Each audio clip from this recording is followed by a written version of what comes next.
Hey guys, how's it going? Binksy92 here. It's been a little bit of a while, 3 months to be exact. If you have checked out my recent community post, well, not recent, but the last one I posted, you'll understand why I was absent for so long. I won't discuss it here, it's not really the topic for a video like that.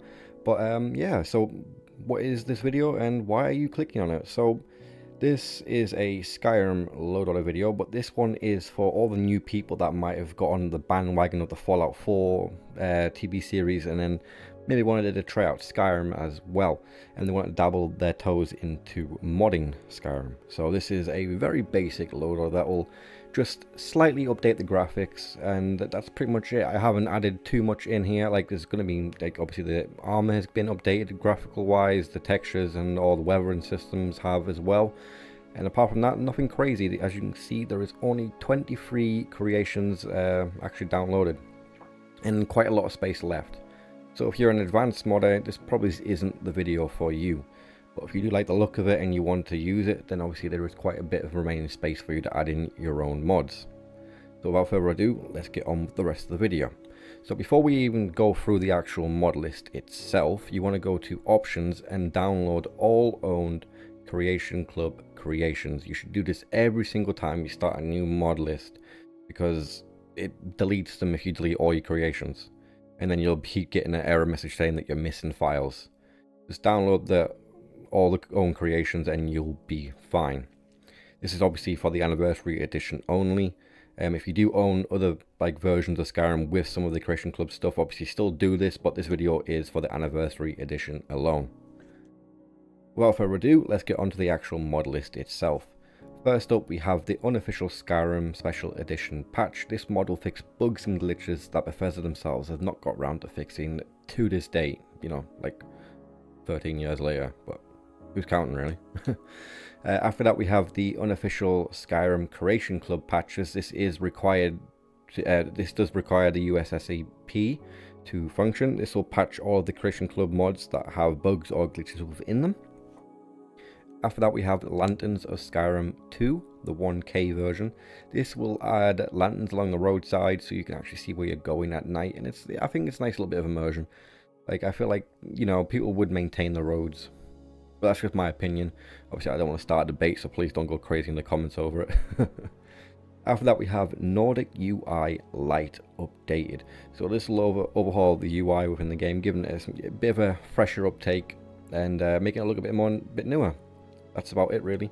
It doesn't change like the menu system itself, so we're still stuck with the old, you know, Xbox 360 menu, but it's calm. It's not too big of a deal. After that, we have Ordinator Perks of Skyrim. This will completely overhaul the perk trees within the game, so they actually are newer and gives you more options, and honestly way better than the vanilla skill trees that you can get from the game. So if you are like new to Skyrim, you're like, oh, but I want to try out the old perk trees, I don't recommend it. Just go with this. It's so much better, and it'll give you a lot more options on how you can diversify your player characters. After that, we have Apocalypse Magic of Skyrim. This will add in over 155 new spells, 31 per school, plus scrolls and stays. So it gives you a lot more options as well. After that, we have the Apocalypse Ordinator Compatibility Patch. This just makes sure that these two mods here are fully compatible with each other without causing any issues. Then we have Mythical Wonders optimized for Xbox. This is a weather mod and it looks absolutely incredible. It overhauls the vanilla Skyrim weather to make it look, I think, more fantasy style in my opinion. It looks really nice, especially the dusk and dawn times. They look absolutely amazing. Verdant, a Skyrim grass plugin. So this will replace the ugly Skyrim vanilla grass with more lush and just better looking grass textures in my opinion. It will in some cases like tax your system a little bit more than the vanilla grass will, but if you're running an Xbox Series X you shouldn't notice any difference. Landscape fixes for grass mods. So when you do install a grass mod, you need a mod like this, because in certain areas, if you look at the picture there, you'll see grass is poking through the well. It's not meant to do that, is it? So this mod will fix that and you won't see grass poking through places that it's not supposed to.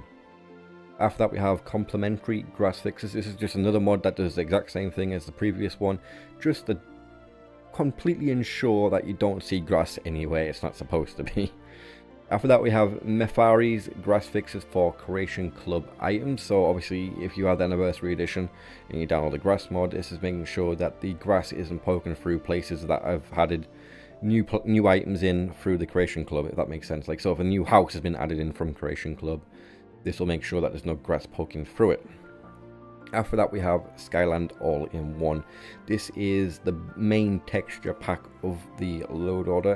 If you look at my previous videos, it normally features in every single one of them, because in my opinion it is the best and most complete all-in-one texture pack for the game.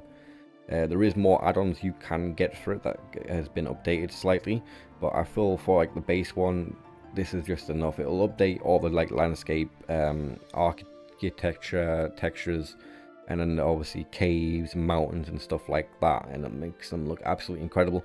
A nice little facelift for the game. After that we have Create Cathedral 3D plants all-in-one. So this will make the plants look 3D and give them new textures, again bringing them up from the vanilla ugliness to kind of modern looking. That's probably the best way to describe it. After that we have Old Kingdom Armor Overhaul. So this will retexture and remesh in some cases the armor in the vanilla game, and I believe the DLCs as well. Yes, it does.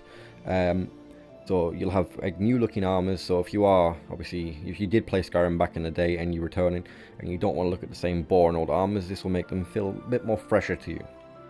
After that we have the Old Kingdom Weapon Overhaul. Again, this will make the weapons look more unique and updated textures as well, so they feel more modern. After that we have the Old Kingdom Weapon Overhaul Unofficial Skyrim Special Edition patch. It'll just make sure that the two mods work together nicely without causing any issues.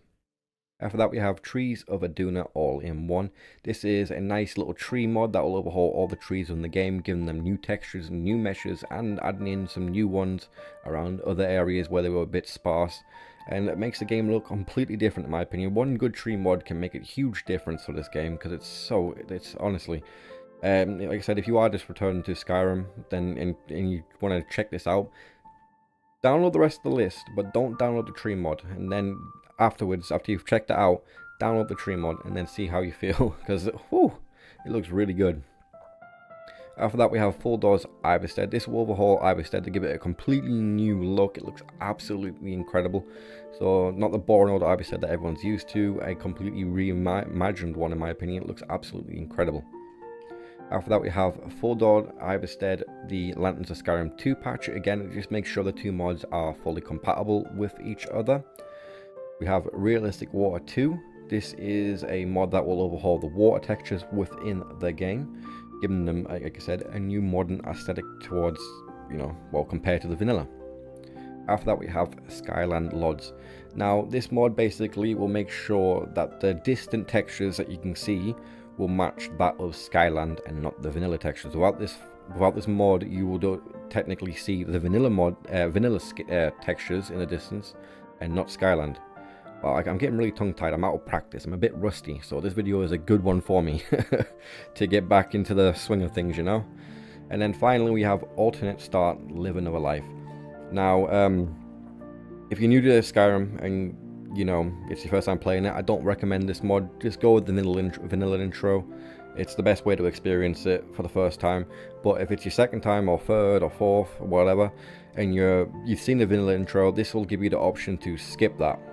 So you can just pick an intro of your choosing, so you can start in any way you want really. You can choose not to be the Dragonborn if you don't want to be, which is really, really cool. It gives you a bunch of different options. I personally choose Camping in the Woods, as it allows you to get straight away onto the main quest line, and I can obviously jump into the game as quick as possible. And without further ado guys, that is the complete list. I'm not going to show gameplay. I'd rather let you guys experience it for yourselves in game, because honestly the recording doesn't really do it justice compared to experiencing it yourselves. My next video for Skyrim will be a more up-to-date, more advanced, with gameplay obviously, video. But like I said, I'm just creating this one for people that want to dip their toes into the modern scene. And like I said, I'm trying to get the rust off me. I haven't made a video in 3 months, so I'm getting back into the swing of things.